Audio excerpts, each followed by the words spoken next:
Good evening, ladies and gentlemen, and welcome to our January 7th council meeting. Please rise for the Pledge of Allegiance.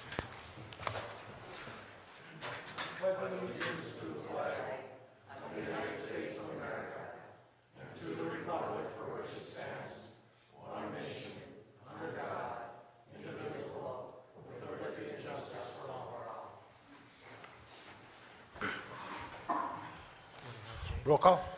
Mr. Oja? Here. Mr. Meneghini? Here. Dr. Hayes? Here. Mr. Gottstein? Here.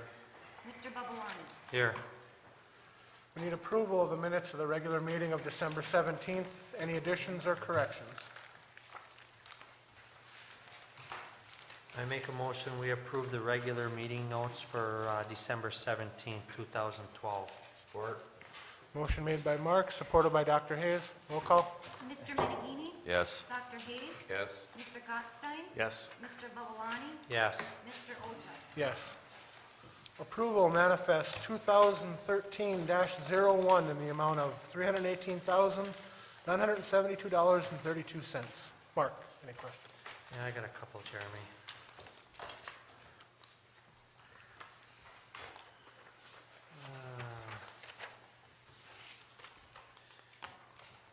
Page 4, under the cable, CCI emergency fiber repair, $9,294. I was just curious on where that was. Oh, it says US 8 there. That was from that pole? Was that Yes, from that pole? Mark, yes, that's correct. That was a pole incident. Okay, and just down two from there, Joe, there's a telephone operations for 5566. It just says Suite 203, or excuse me, 201. What is the business name on that? That's part of the Packer Land deal, that's, we pay for that, that's the phone service that we pay for every month. Oh, okay. Down on the bottom there, Joe, under the electric side, WPPI Energy for multicolor. It's a monthly meter charge, $47. What would that be? Yes, I don't know if you remember back, probably about a year ago, Mark, maybe even longer than that now. We had talked about putting in a meter at multicolor that would tell us all their loads on and off peak, exactly what time, so we could try to look at how they use their power in that facility to see if there was a way to restructure their rates in order to try to save them some money, if that is a possibility. And we also use that to look at when their peaks are during the day and see how that affects our rates coming in and what can be done there to try to do some peak shaving or peak manipulation, not shaving. So who is that actually paid by? The electric utility is paying the monthly meter charge. We own the meter, Mark. Well, I don't believe that the city should be paying a meter charge for one business in town to see how they can save a little money. I think that should be, if they want to save money, they should be paying the research charge for the meter. I don't believe the city should be doing that.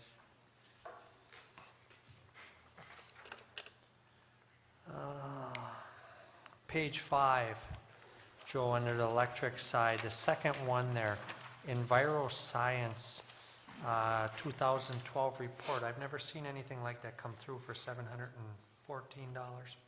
EnviroScience is the firm that we use out of Ohio that does the milfoil weevils. Okay, They plant those weevils for us in the hydro pond. And every year we have them come in August and do a survey on the milfoil beds to see how the weevils are surviving okay, per our FERC license, and that's what that is. okay. And then I got two more here. Under the Gulf, about the fourth item down, fungicide for the greens. Is that late billing? I mean, it was just paid January 11th for $1,800. There's nothing you put on there when there's snow on the ground, is there? No, he Late buys bill? chemicals right now because he gets a better deal. Oh, okay, okay. And then the last one I have is on page 7.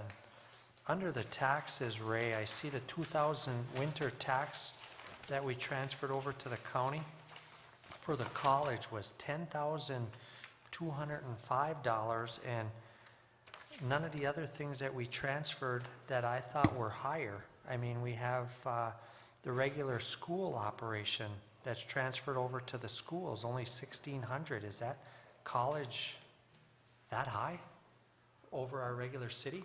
On the winter tax bill, the college is the highest millage on there, I think it's 2 mills. But on the summer tax bill, we hardly have any summer collections coming in right now. So that's just for probably 1 month. You know, all of our collections for the summer come in September, so the payment to the school is a lot higher in August and September. This is just people that have paid late. Okay. But the biggest one on the winter bill is the college millage. What is the percentage versus the college versus our local school? Well, the amount. local school is, for operating is 18 mills and the college is 2 mills. Okay. That's all I have, Jeremy. Chris? I just had a question on AT&T, and Mr. Anderson answered that for me. Dr. Hayes? No questions. Lee? Nothing, but I have no questions either. With that, we're looking for a motion to approve manifest 2013-01. I'll make a motion we approve manifest 2013-01 in the amount of $318,972.32. Support.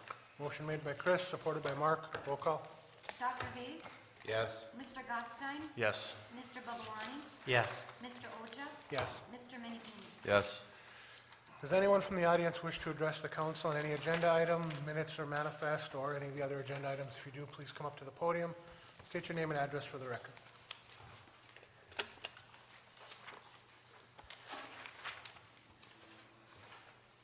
Good evening. My name is Jean Bradford. I reside at 2465 Travis Farm Road. I have a couple questions under the mayor council elections, page 1. Assistant with labor negotiations, $1,788.45. Our city attorney cannot assist on the labor negotiations.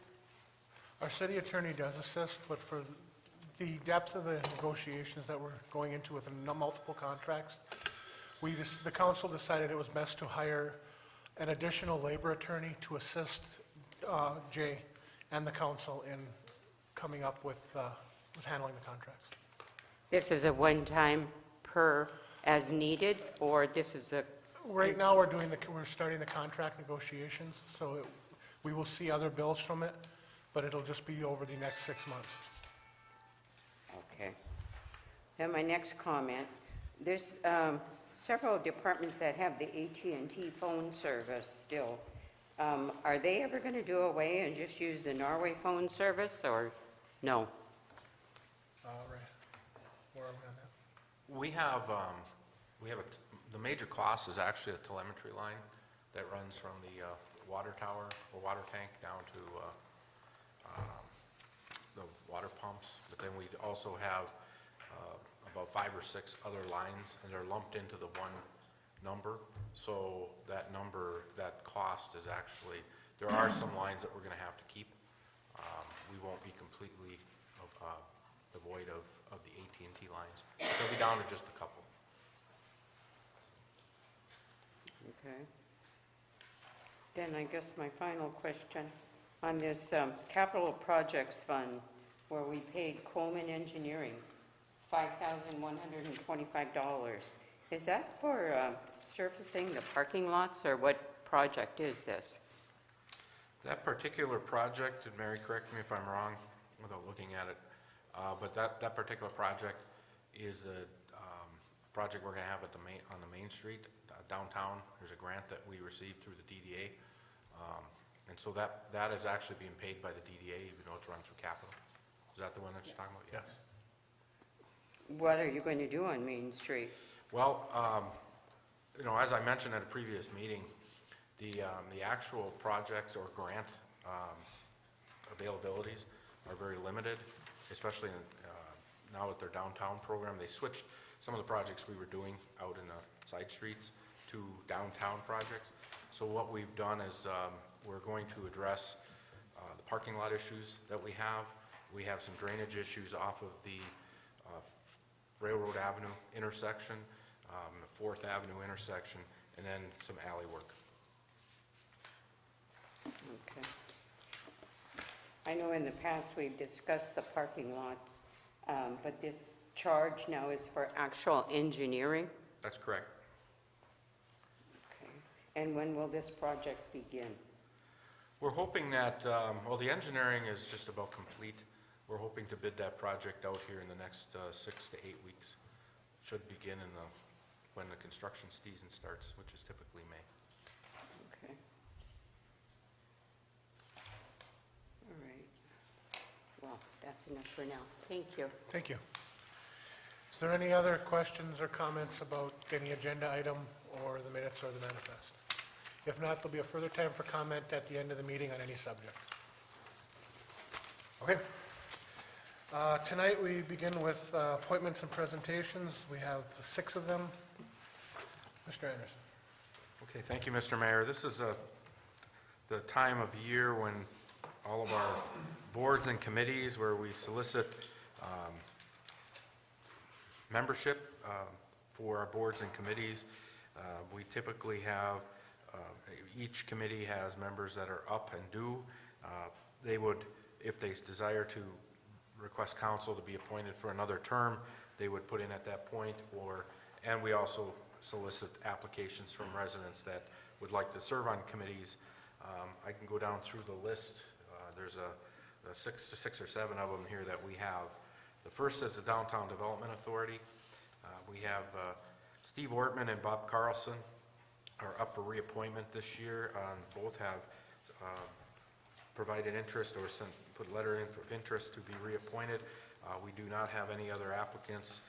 Part of the requirement to be on the DDA is that you either own or have a business within the DDA district, own property, or live within the DDA district. Okay. Unless there's objections to Mr. Ortman and Mr. Carlson, I'm looking for a motion to approve them being reappointed. I'll make a motion that Steve Ortman and Barb Carlson be reappointed to the DDA board for a 4-year term expiring December 2016. Support. Motion made by Chris, supported by Lee. Roll call. Mr. Gottstein? Yes. Mr. Babalani? Yes. Mr. Oja? Yes. Mr. Menegini? Yes. Dr. Hayes? Yes. The next committee is our Parks and Recreation Committee. We have the two names, two people that are up for reappointment are John Beck and Barb Zeman. Again, both have provided letters of request for reappointment, and there are no other letters of interest. I need a motion on the Parks and Rec Committee reappointments. I'll make a motion that Barb Zeman and John Beck be reappointed to the Parks and Rec Committee for a 3-year term expiring in January 2016. Support. Motion made by Lee, supported by Dr. Hayes. Roll call. Mr. Babalani? Yes. Mr. Oja? Yes. Mr. Menegini? Yes. Dr. Hayes? Yes. Mr. Gottstein? Yes. Okay, the next board is the Jake Mangini Museum Board appointments. This particular board did have one vacant seat, and we also have letters of resignation from Mr. Kurt Oberthaler and Mr. Jim Pollard. We have 3 members, actually 2 members, that are requesting reappointment, Sue Geeson and Bill Van Wovelar. We also had Councilmember Mangini on this board as a ex officio member, non-voting member, but there's been a request to have Lee sit on the committee as a full voting member. And then Mr. Dennis Lynch has put in an application to also serve on the committee. So we actually have 4 appointments. Mr. Lynch would serve the remainder of the vacant term, which would be up in 2014. The others are for up to 2016. Looking for a motion on the Mangini Museum Board appointments. I'll make a motion, we put Lee Mangini, Bill Van Movelaar, and Sue Geeson to the terms to expire January of 2016, and Dennis Lynch to fulfill the remainder of the term that's vacant, January 2014. And I'd like to thank Kurt Oberthaler and Jim Pollard, because I think they had a lot to do with the museum coming to town. Support. Motion made by Mark, supported by Dr. Hayes. Roll call. Mr. Babalani? Yes. Mr. Oja? Yes. Mr. Menegini? Yes. Dr. Hayes? Yes. Mr. Gladstein? Yes. The next board is the Board of Tax Review appointment, or Board of Tax Review. There are 3 seats, they're one-year terms. They get reappointed, this board gets reappointed annually. Our sitting members are Mr. Dave Mott, Mr. Joe Laurie, and Mr. George Servia, and all 3 have requested consideration for reappointment, and there are no other applications. Looking for a motion on the Board of Tax Review. I'll make a motion that George Serbia, Joel Laurie, and Dave Mott be appointed to the 2013 Board of Tax Review. Support. Motion made by Chris, supported by Lee. Roll call. Mr. Oja? Yes. Mr. Menegini? Yes. Dr. Hayes? Yes. Mr. Gladstein? Yes. Mr. Babalani? Yes. The next board is the Norway Area Planning Commission. This particular board has two vacants, or 2 members up for appointment. Mr. Leonard Beadla is requesting reappointment, and Councilmember Mangini was on this board. We did receive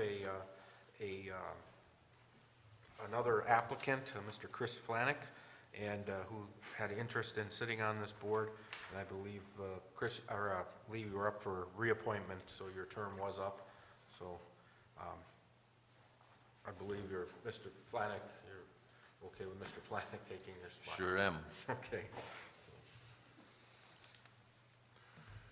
Okay, I'm looking for a motion on the Norway Area Planning Commission.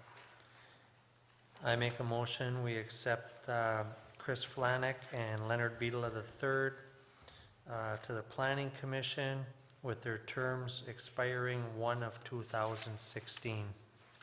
I'll support. Motion made by Mark, supported by myself. Roll call. Mr. Menegini? Yes. Dr. Hayes? Yes. Mr. Gladstein? Yes. Mr. Babalani? Yes. Mr. Oja? Yes. Approval, Norway Area Zoning Board of Appeals. Okay, Go ahead. well, this particular board, we have, it's a 3-member board, and we have George Servia, no, actually, we have George Servia that's up for reappointment, and we also had an open seat as the alternate. There's actually 2 sitting members and an alternate seat, and Mr. Flanick has also expressed interest in sitting in as the alternate.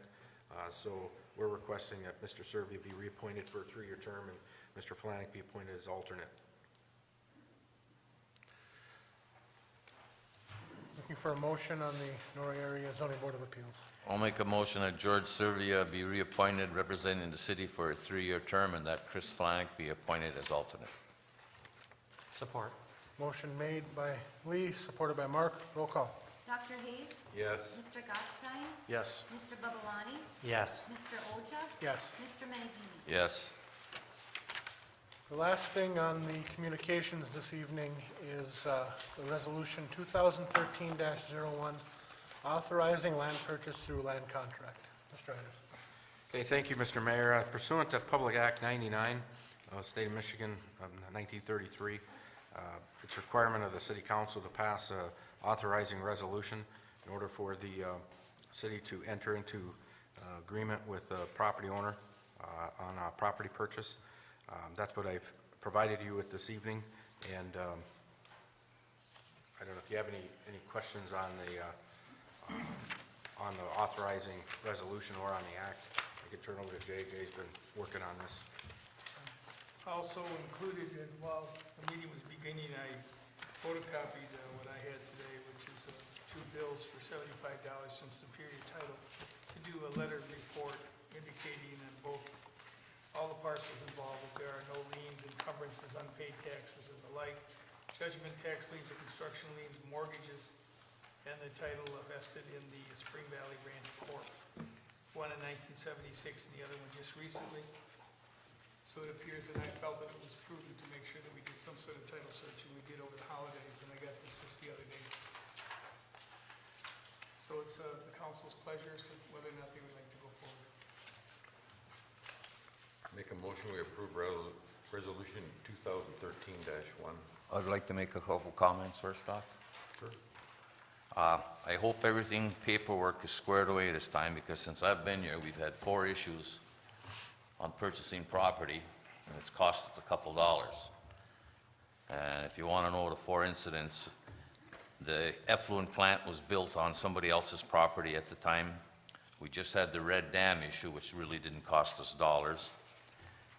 The right-of-way for the Aragon shaft, the discharge line for Aragon shaft, and the right-of-way up on the mountain with Mr. Gottstein's father. So that's 4 incidences right there, so I sure hope the paperwork is done right this time. Jay, I know we've been looking at this for a couple of months. All I can tell you is that I looked at the title insurance when it was done, when one of the citizens was willing to buy a piece of that property. If you recall, that's what this got this started.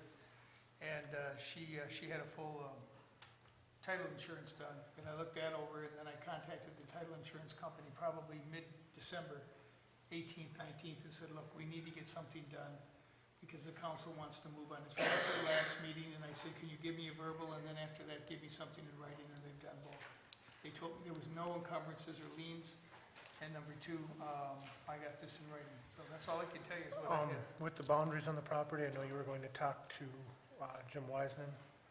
Is everything squared away with that? There's no issues with? As far as I know, there isn't. I think he's seen everything that we have, and I have an extra copy of this to give to him and put it on his desk. So the authorization would allow the council to go forward. We still have to make arrangements to sign all the documents and get them signed by the seller, and then cut the checks. So we still have plenty of time to look this over, but I know that this is something we wanted to do as soon as possible, and there has been some delay, primarily through no fault of our own. So I just wanted to get this done as quickly as we could as per the council's request. Any other questions? If not, I'll support Dr. Hayes' motion. Roll call. Mr. Gottstein? Yes. Mr. Babalani? Yes. Mr. Oja? Yes. Mr. Menegini? No. Dr. Hayes? Yes. That's the conclusion of our business this evening, ladies and gentlemen. Does anyone from the audience wish to address the council on any subject? If you do, please come up to the podium, state your name and address for the record. Okay. Please come up. And just as land contract we're talking about, what property are we talking about? Some of the former Spring Valley Ranch property. So the city of Norway is going to purchase that, or the? Yes. Okay. And you've already settled on a price and everything already? It's a done, finished, other than the paperwork? Yes. Okay, thank you. Any other comments from the public? Lee? Yeah, I'd like to thank everybody that wanted to be reappointed to their different boards. We only had 1 new person. And every year I try to get more and more people, but I don't know what to say. And for the next meeting, if it's possible, Mary, I'd like to get a comparison of our fuel costs this year, up to date versus last year. Because I know it's been a milder winter, but we've signed in for a much lower rate. And the only other thing I have is coming up 3 weeks from now, we have the pond hockey tournament, which is supposed to be bigger and better than ever. That's all I have. Dr. Hayes? Were we gonna get presentation tonight? Something? Kaiser's correct. Well, Gonna ask him, come up and give us a update on, Tom, give us an update on the hydro project? He says that they indicated we're gonna get a presentation. I've got updated schedule, if everybody'd like one here. sure. Sure.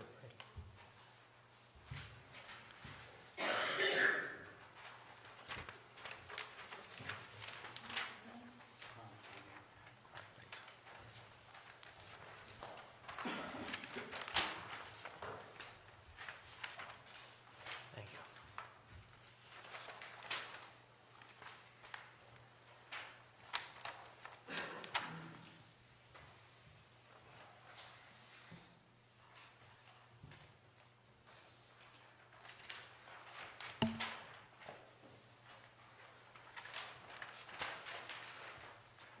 Gordon with Kaiser Hydro and Renewable World Energies. Bill Harris would like to have been here tonight, but he had another commitment. What I did is I took the schedule of the remaining items and put them down on paper so that you can have a look at them. Right now, our field crews, led by Raymond Zahn, are setting the hydraulic cylinders and aligning the turbine. And they work Saturday and Sunday on that because there's some parts need to be made to get everything final leveled. And so as soon as those parts are made, they'll be back on the job to put them in. And then the hydraulic cylinders, which are part of the governor, will be installed. And we're showing them being done at the end of January. There's less work than that involved, but we need to get KR West in to do the hydraulic plumbing, and they're scheduled to be in the first week of February. It'll take them approximately 5 days to get that done. During that period of time, there's going to be a 2 to 3 day shutdown on units 3 and 4 because they're all off the same hydraulic system there. Those units aren't running right now. So we're just showing that in that same window of the first week of February. When they're done with that, then we get L&S Electric and RAM Electric to come in and do all the electrical interconnections for that governor system. We've got them showing possibly about 10 days to do that work. We think it'll actually take less time than that, but we're trying to come up with a schedule that's realistic so that something doesn't go wrong in there, and then I've given you a date that's not accurate. Once that's done, and we've got a little float time in there to kind of, if something's just not right, we may have to get our people in or somebody else to do something. We're showing the actual startup of the unit being the first week of March. And at that time, we'll have to get Kaiser Hydro, L&S Electric, KR West, and engineering specialists. KR West and engineering specialists are involved in the governor system. And as we know, it's like the one on the last units that were installed. It's different than the old time. It's sort of an electro-hydraulic system, basically state-of-the-art. We're showing that being a week's time, but that's, again, if things need to be adjusted, if things need to be rewired. Most likely that's a day or two effort to get started up. And that would put everything done at the end of the first week of March, about 2 weeks in advance of spring runoff. In looking at it, that's pushing us awfully close to runoff when this was supposed to be done quite a while ago. Yeah, actually, there's a 2 week window, but there's also this whole schedule we're hoping will be accelerated by a week or two. So it is getting kind of close in there. But, you know, anytime you're dealing with something like a unit like this and you're putting it in, there's a lot of parts that really can't be manufactured until you start doing the work, because you really don't know how it's all going to fit together. It was like that with some shim plates for the thrust bearing, and now with the alignment work they done over the weekend, there's a couple more shims that need to be manufactured. But we're kind of, this February date, starting the first week of February, is kind of what's driving the whole thing right now. That's when we can get KR West in there to do that work. But, you know, we're hoping that this startup date can be moved back earlier, but we're just not showing it that way right now because as it all ties together, we're just not wanting to tell you, you know, we'll be in there like the second week of February and disappoint people. Any other questions, comments? I just hope they make it by the date. Joe, what do you think? Well, as I've been reporting all along, I just report what I see going on down there. And, you know, I had told you several dates, and I asked them to come in to give a report because I didn't want to keep telling you a date, and then it didn't happen, you know. And then, you know, I look like I don't know what's going on, and I'd rather it come from the manufacturer and not me. But the way they have it laid out here, and from what I see going on and knowing what work needs to be done, I believe that they have a very accurate schedule, and I think it will be done by the spring runoff date, unless for some ungodly reason, spring runoff is extremely Are early. we even gonna have a spring runoff? Well, we might not. I mean, and that's all part of it. You know, you see in this thing here, where they talk about units 3 and 4 shutting down. There's not enough water to run them right now anyway, nor will there be water to run them. So there's no harm there. The only time we get harmed at this point is if there is water to use them and they're not available. And we really don't foresee that at this time. So it should be just fine. And I appreciate a conservative schedule, because like you said, that way you're looking at getting done sooner rather than later. I'm concerned that you're really pushing close to when the runoff should start. That's all. That's my only concern. Yeah, and we're hoping we have one too, you know, because it's been pretty dry. Yeah. But, Thank you. all right. Thank you. No questions. Mark? I got a couple. I'm very unhappy, and I've heard a lot of negative feedback on the Channel 11. I know we have no choice, but I think maybe we should try to pick a channel out of Green Bay, because this area and Green Bay have a lot in common, and I think we need to relook at that issue. Joe, I know that we did a lot of looking into it, what we could and couldn't. Yes, Is there any possibility of getting something out of Green Bay? Well, I contacted Channel 2, WBAY, and asked them if they would be interested in letting us rebroadcast their service, which I felt would be a very good substitute. The immediate response from the operations manager that I spoke with was, absolutely, we'd love you to carry it. And then about 4 days after that, he called up and said basically the same thing with Channel 11, that it's not in the demographic area and they cannot allow us to carry it. And that's what we're running into with the Green Bay stations. There's a lot of, for some reason, and maybe Chris can touch on this even a little bit more, seems to be a really lockdown on your demographic area and allowing outside channels rebroadcasting in these areas. They're locking down on that. So there isn't really a lot that we can do about that. You know, if something comes up, and I'm more than happy to look into it, ask the questions, but, Is there anything through Packerland that we could fit in there? well, Mr. Esbrook is also here tonight to speak on some of those issues. And so maybe if we can let him talk, maybe we can talk about this a little bit and then go into some of the other things that you wanted to talk about.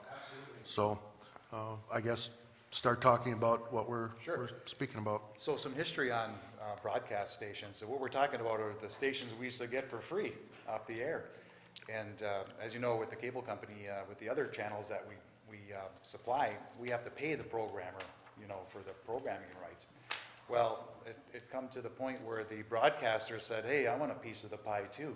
So you saw that with Channel 11. and last year, and Ray can tell you that he's probably, as I have, gone through some pretty intense negotiations with these broadcasters, negotiating what used to be a free right to carry these off-air channels, because you can get them free off-air with an antenna, right? Well, the programmers now feel that they have a premium product that they can negotiate with the cable companies to, you know, charge us, the cable company in the city of Norway, a premium so we can redistribute those signals over the cable plant. Well, what happened with Channel 11 is exactly what's happening, what Joe talked about earlier, is that Channel 11 is owned by Lynn Broadcasting, which is a Fox affiliate that owns the stations around this part of the country. And what they did is, they went to Fox and said, hey, listen, if we have our Fox channel from Green Bay and we sell advertising, and you allow another Fox channel to come into an area, they sell advertising, well, it's taken away from the value of the advertising to that advertiser to come to our station and buy ads. So what they did is Fox put a lockdown, like Joe said, and said we're only going to allow one Fox channel per region. And in a sense, they're protecting the other Fox affiliates. So this particular instance came about last year when we were negotiating, and Ray had the foresight to enter into an extra agreement. You guys actually enjoyed Fox 11 1 year longer than many other cable systems, including us, did in the last time Ray negotiated the channel. So we were, we knew that, Channel 11, that's the Packer channel, so we were expecting to have some big issues because you guys weren't the only ones that were going to get taken away Channel 11. So we were working with our attorneys for the past year in trying to help Ray, and I know Ray has been doing some work on his own in trying to get a waiver from Fox so we could allow both the Green Bay Fox and then also the Marquette Fox, because the Marquette Fox, their primary channel primary games that they provided were the Lions games. And whether you're a Packer or Lion fan, I can't get into that debate right now, but we figured there'd probably be a far bigger outcry if the Packers weren't played around here. So we really put in an extra effort. Matter of fact, we were going to organize a calling campaign for the residents to call the programmer to say, hey, you can't do this to us. We have, we're significantly viewing that channel versus the Marquette Fox. Well, luckily, towards the end of the year, before the football season started, the UP Fox said, hey, we're going to take, and we're going to put the Lions games secondary to the Packer games because they knew there was going to be a big outcry. So fortunately, we were able to do that with the Channel 11 WLUK, and we were able to enjoy that channel to the end of the year, and then the contract ran out, and again, the stipulation where you can't have two Fox channels kicked in, and we since then, we continue to try to get them on the docket, but they pretty much told us it's not going to happen. We're not Well, gonna what about the option of like another, whether it's Fox or not, a Well, different one for what another Green Bay, happened, Jeremy, is well, that- another Green Bay station, Yeah, something out of Green Bay. Yep, and there's issues, what's called DMA, demographic areas, and the CBSs and the NBCs and the other channels are getting in the same attitude as this Fox is doing, and that's disallowing us to carry these other channels. We'll continue to look for an alternative and help you guys in getting a Green Bay, because I think you're right. I think this is a great I think connection. we're going to be better off if we have to pay extra for that and cut out some of the other channels. I think it's going to be very advantageous for us to do that, because then we'll have another local channel. We tried to even tell Fox that, listen, we'll pay you, whatever you want if we can broadcast that. And remember, Ray, what they It's said? not a matter of pay. Yep. It's not a matter of amount. They just can't. Yeah. They just won't allow it. If we had a single customer in Wisconsin, would we be able to? No, it's a significant viewing area of it. And it's all FCC kind of regulated. So even we're kind of stuck there because, they're working with the FCC to put all these rules together. And it really is a case of the local broadcast stations getting a case of, I think, of greed, really. And this is a federal issue. We're not the only marketing area that has this issue. Right. As I'm talking with looking for other areas, one that would be like Minneapolis or Wisconsin and Minnesota on that line. And there's actually, it's not even a state line issue. I would thought maybe it was a state line, it's not, because if you go over on the west end of Wisconsin, there's a whole group that are in the Minneapolis DMA. So they're required to take the Minneapolis stations Exactly. instead of the Milwaukee or the Green Bay stations. So it's really not they set up these maps, and it's something that I want to address on a federal level, but it's a slow slug when you do it that way. But that's the only really way we can do it. And to me, the biggest argument that I'll try to make is that since they obviously don't work these DMAs by state boundaries, we have a history from way back. I mean, we're central time zone. So if you look at Menominee, Dickinson, Iron, Gogebic counties, we're all central time zone for a reason, because we get our information from Wisconsin as opposed to Michigan. And that would be my argument, but right now, it's just a slow slug to get that kind of a There's no discussion. stations, I mean, like if you got down towards Marinette, I mean, would that be in our area? Is there any, I don't even know if there's any stations down that way, but just so you would have news that was down that way. We get news from that way, we get WFRB, which is Channel 3, Channel 3, that's Green Bay Station. okay. So we technically have a Green Bay Station, it's just, the news comes from Green Bay, the weather is just the UP. Right. And it's, as Joe said, it's advertising that's driving it, because out of that designated marketing area, those advertisers are signing up, and so, they want us to see they picked our marketing area and they picked Marquette. Right. But it's somebody who doesn't really, I don't know if they've looked at it. Somebody picked for us. That's set up, I don't know how that all came Doesn't sound about. like a but it's- democracy. I'm not real sure what we got on there right now. I know we're kind of in limbo, but I think maybe we should look at maybe a different pick of some kind, because those black and white shows, I heard a lot of negative feedback on them.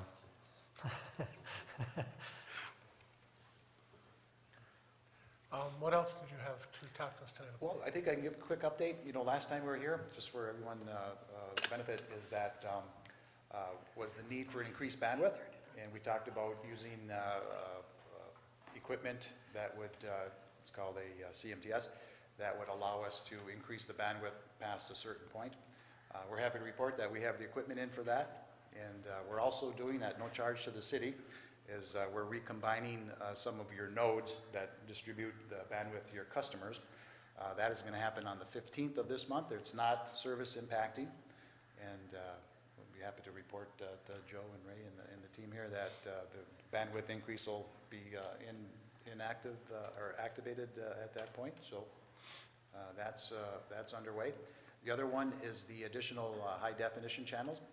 Everyone might be aware that the city of Norway has 15 high definition HD channels. These are 15 above the pay TV ones like the HBO and the Cinemax and stuff like that, and the local off-air HD channels. That process is coming along. What we did is we sent in some equipment to get refurbished with the latest software and things of that nature. We're still waiting for that to come back. We hope that'll be back within a week or so. And once that's done, that'll get installed, and then we'll start cutting the channels over. We'll coordinate that with Joe and with Ray as far as that goes, but that's on track, coming along well. We're looking at another 25 added? Well, you're going to have, we had 27 is what the target Okay. goal was, so we're adding 12 more. So we Okay, had to 12, send- added 12. Added 12. We had to send 2 pieces of gear in to do that, so. And we didn't, since we wanted to kick this off, we just went on to put some regular equipment in there. We wanted to get that updated and refurbished, so it would be dependable and all that good stuff. Other than that, we talked about WLUK. Well, I've on Christmas Day, they pushed a phone upgrade or a phone, something in the system. So they knocked the internet down for about 10, 15 minutes and made some changes to the phone. Was this due to a breakdown, an emergency? Because when I've talked to our people here, nobody knew it was coming. They found out that there was problems when I came in the morning and talked to them about it. And then they started getting calls about lots of phone system problems. Jeremy, I apologize, I'm not aware of that No. that outage or that interruption or that issue with the service. I can go back and find out though and get you an answer on that. Apologize if it was a Packer Land related issue. Maybe I it don't, was, well, they said when Lisa had made some calls on it, that there was an upgrade of some sort pushed through. Because it created a lot of problems for people's phones. sure. Normally when we do an upgrade, we'll send a notice out. Right, and that talking gets to the staff, nobody knew of any notice. Sure. They found out when I came in the next day on the 26th and was asking about it. Okay, I'll find out what's going on with that. And get back to And you. I understand if it happens, but if it's something planned, we gotta make sure we get the notices out. Oh, absolutely. So that people, 15 minutes internet down's nothing. Having problems with your phone for several days as we're working through it is a Right. bigger issue. Yeah, as far as I know, our update on Joe, is that something? No, I was out of town for Christmas, but I had my work phone with me. I've never received a call Unless it might have been on- about anything that you were doing. Yeah. So this was also news to me, Jeremy. I wasn't aware of it, so. I'll make sure I get back to Joe and Okay. find what went on with that. But if something did happen, we can trace it back, so. Yeah, I just was wondering, because normally, it's been pretty good lately about getting us notice ahead Oh, of yeah. time. It hasn't always been, and I just want to make sure we don't go back to Exactly, that. no, we don't, matter of fact, right after this, I'll be calling my tech ops manager to find out, but I'm surely, the attention to the detail of that is up high enough that we would have probably known that, both Joe and I, so thank you. I think that's all I have on my list. Do any other council got any other questions? I have a couple more. Sure. Joe, there's a couple lights that need to be changed still over by Kivisari Thank you. Law. Thank you for your, Couple of the old bulbs. Couple of the old bulbs were in there about a week or so ago. I don't know if they're still there, if they changed them.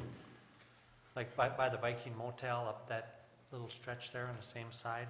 Okay, I just want to comment, just to touch on that, Mark. I just have to make sure that they're not security lights, that they are indeed Street lights. street lights. Okay? Street lights, All right, yep. okay. I'll check that out. I think we should touch base a little bit on the water line, like I was talking to Jeremy before, so people know what took place over there by Citgo on a Sunday. And Joe wants to touch base on that, so everybody knows. Yep, I can update everybody on that. Midweek last week, we had water starting to come up very slowly through the edge of the road and traveling into the catch basin. At the time, it did not appear like it was as much of a problem.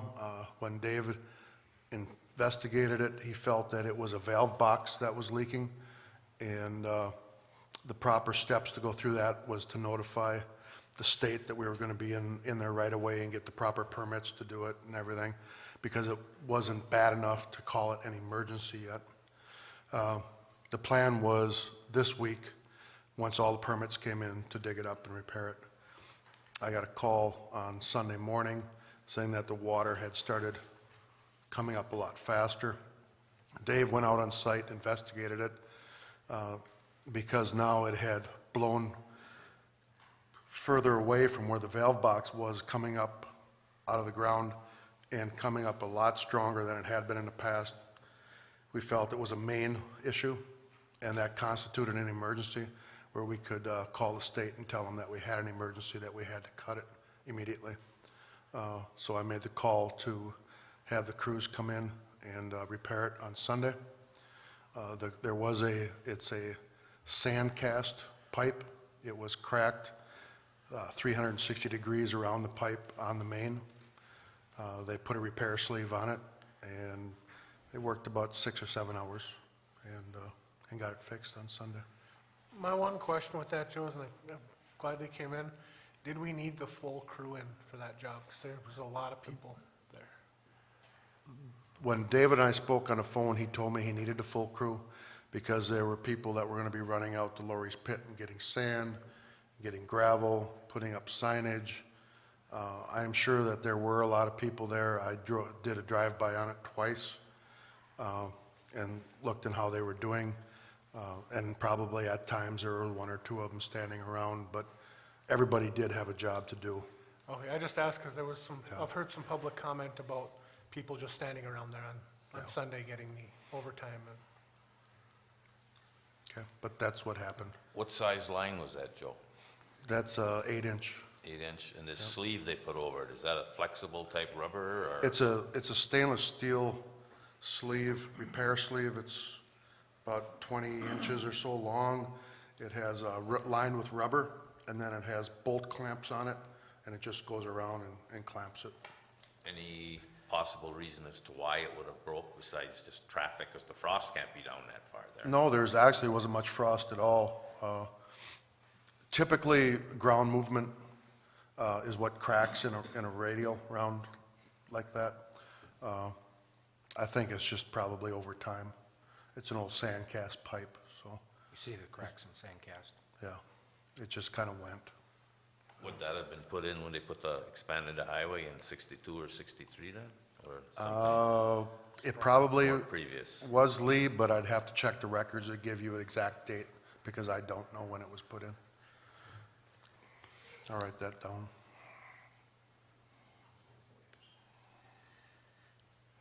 I had some questions on the sidewalk machine, Joe. Is that sidewalk machine four-wheel drive? Yes, it is. Another issue that I'm not real pleased with, the way that it performed in the heavy snow. When I came in after the holidays and talked with David, in fact, I talked to him also a couple times during the holidays, because when I was in town looking at the sidewalks, I didn't like the way that they were done. Two things. I felt that Dave had the shoes on the snow plow or snow blower adjusted too high, wasn't getting it down close enough to the sidewalk. And the other issue was a computer issue within the unit.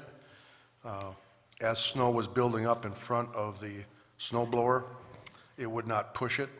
The front two tires would spin a little bit, and then they would stop. We had no power in the back end.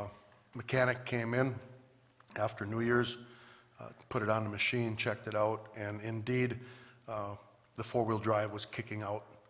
And the only way to get it back in, which nobody knew, was to totally turn the machine off, let it reset the computer system, turn it back on. That has now been corrected. Okay, yeah, because the machine could barely make it Yeah. up the hill over there by Chestnut Street, and we didn't have hardly any snow. Yeah, so, yeah. We didn't see any reports, Joe, for the departments in the, we had a police report, but we didn't have any for Okay. your area? They're due out by the 10th of the month, so, Okay, because we had one for the police department. yeah. The 10th is usually when I get them to Ray. Okay. So next council meeting, you would have them. And then I wanted to talk about that snow removal that we had in our packet a little bit. Okay, on that, and we've been looking at the snow removal, especially around the highway, and businesses are on the highway and homes on the highway. And we've had some issues lately with some, well, not just lately, but some of the businesses pushing the snow onto the public right-of-way instead of to the back of the lot. So what we're looking for tonight is ideas, thoughts on how we should handle that, how we should move forward, what the council's preferences as to how do we do this. In talking with Ray and Joe, we've worked through kind of what we're doing now. My personal feeling is what we're doing now is a good way to go. And that's with the businesses, the churches off of Main Street, and that if they push it to the back of the lot or where we ask them to push it, we will come and remove it. But it'll be on our schedule when we have time. If there's a storm, they could wait a week. It usually won't be that long, but it could be. But we'll remove it at no cost to them, and if they want it moved faster, they can hire somebody to move it on their schedule. I don't know what the rest of the council feels on this. I don't, open for ideas, throwing stuff out. Yeah, I'm okay with that. I was just looking at what Ray had wrote us here to think about, so, but Yeah. I think that's a good way to do it. Well, then the other thing, in that ordinance, there was some stuff I didn't care for, like the okay to put your snow into the street and alley if it hasn't been plowed yet. I think that creates a dangerous situation for other people, other motorists. Even if it hasn't been plowed yet, to be throwing your snow if you do it evenly into the street. That's something I think we should be removing from a ordinance revision. Well, I think the big thing here is got to be the same for everybody. Right. Well, what do you mean everybody? So, I mean, are you treating the Main Street US 2, They should be treated the same. but what about, I mean, are you saying Iron Street should be treated the same as US 2? No, Okay, I the just wanna business make- section. I just wanna make sure. Business section and the highways, main highways. And there's some right now who do already pay to have their snow removed, and if we did, when we do redo this ordinance, they would have the opportunity to have us come and pick it up right now, but it would be under the same rules of, we're gonna tell you where we want you to put it, you put it there, then we will come and get it, because there's issues right now with specifically one business pushing it onto the public right-of-way, even though they've been asked not to, they've been warned. And we're kind of at the point now, where we're almost to the point we need to start citing them. So we want to make sure we have everything worked out, what the plans are going to be. I do think that the people should use their heads though when they plow the snow and try to keep it away from the intersections. Right, and in the old ordinance, and what we'd like to keep in the new one, is a limit of 3.5 feet at an intersection, which puts it in line with our fence ordinance, with a solid fence, because it's you can't see through snow, you can't see through a fence, so. And that's fine, just in a couple areas, especially in downtown, where people are piling snow in a parking lot. Specifically, you know, I have a building right on Main Street, I've talked to Joe about where to put that snow, and it's in a corner. Well, you've got to go over 3 feet, or otherwise half the parking lot's going to be full of snow. So I don't know if that constitutes an intersection between an alley and a street. I think the intent on the 3.5 feet was, first of all, it's on private property, and then it's at what we would call the vision area, so it was be coming out on an alley or coming up on an intersection, where you have to be able to see over it. I don't want you to pile. I mean, if you're in the back of a property or in an area that's not a vision triangle, I don't think that was the intent of the 3.5 feet.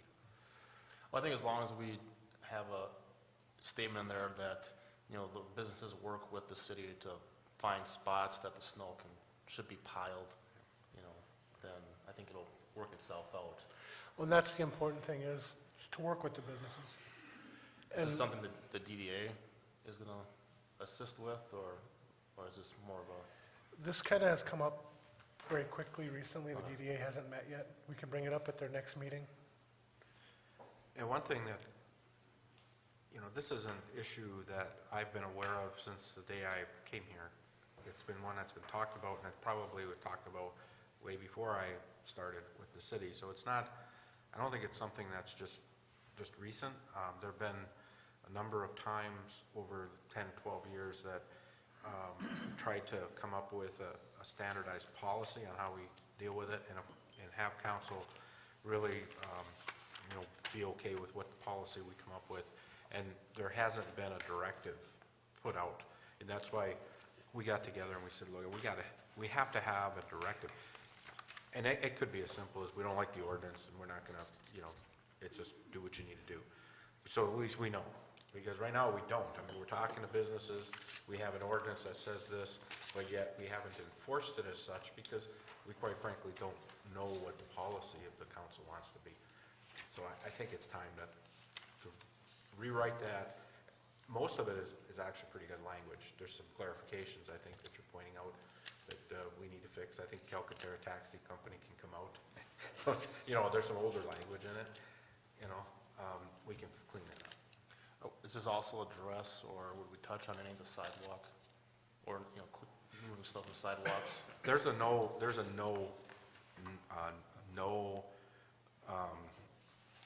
putting of your snow on public property issue, if that's what you mean. I mean, or requiring, either requiring or not requiring people to shovel their sidewalks in front of the house. Yeah, that's a greater argument, more extended argument.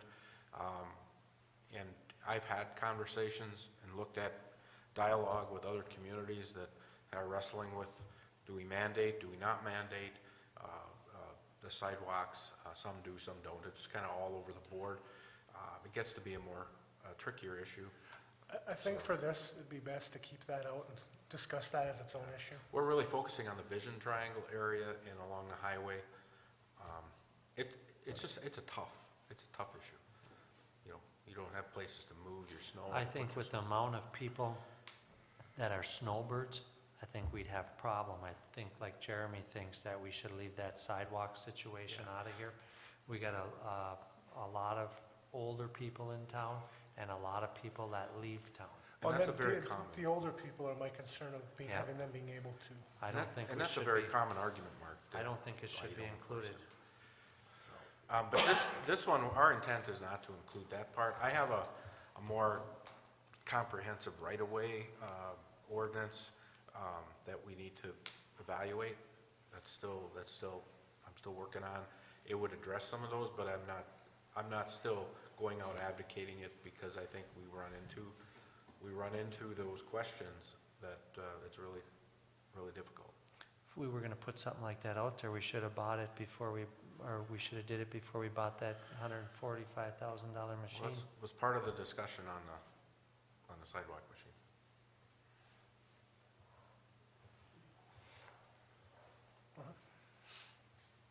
Any other comments on that? Any other thoughts? Lee, Doc? Chris? Anything else, Mark? Nope, that's it. Chris? Same comment on the sidewalk machine. Obviously, you said the shoes were too high. Is he snow, on Main Street on the sidewalks, is he snow blowing or is he sweeping the sidewalks? No, we're brooming the Main Street. The sidewalks? The sidewalks on Main Street, we broom.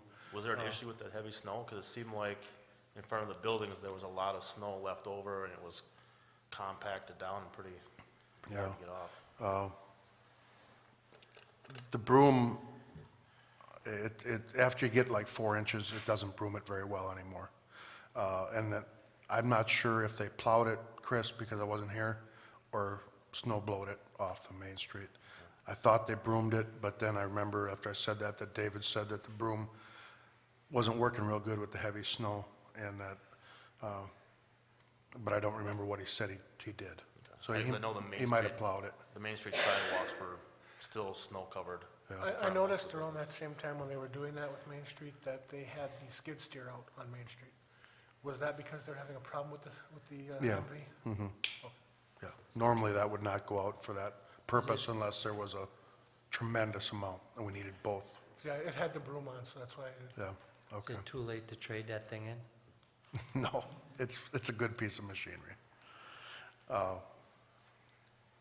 David, I questioned him on the shoe adjustment. He was concerned that he would rip the cutting edge off the front with doing sidewalks around the school area and being uneven, and he didn't want to damage the unit. He was just being overly cautious.